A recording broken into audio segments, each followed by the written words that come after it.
ಅಲ್ಲಣ್ಣ ಹೆಂಗ್ ಬಿದ್ದಣ್ಣ ಆ ಕಡೆ ನಂಬಿಕೆ ಇದ್ರು ಬ್ರೋ. ಹೆಂಗ್ ಬಿದ್ದಿ ಆಕಿ ದೂಕಿದ್ರ ನೀನ್ ಹೇಗಿದ್ದೆ? ಅಕ್ಕೇ ದೂಕ್ಯ ಬ್ರೋ. ಫೋಟೋ ಐತಿ ನಿಂತೀವಿ ನಾವಲ್ಲೇ ಯಾವತ್ತು ನಿಂದ್ರಾರಕ್ ನಿಂದ್ರು ಅಂದು.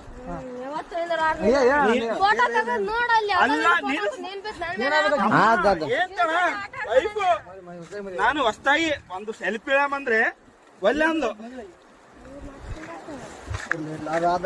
ಅಲ್ಲ ನಾನು ಹೇಳ್ತಿ ಕೇಳೋ ಫೋಟೋ ನನಗೆ ಈಗ ಅರು ಬಂತು ನಿಮ್ಗೆ ಹೇಳಲ್ಲ ಎಲ್ಲರಿಗೆ ಹಚ್ಚೇಬಿಟ್ಟ ಬಿದ್ದಾನಂತ ನೋಡ್ರಿ. ಹಲೋ ಅಣ್ಣ ಏನು ದಬ್ಬಿ ಕೊಲ್ಲಕ್ ಮಾಡ ಅಷ್ಟೇ, ಏನಾಗಿಲ್ಲ.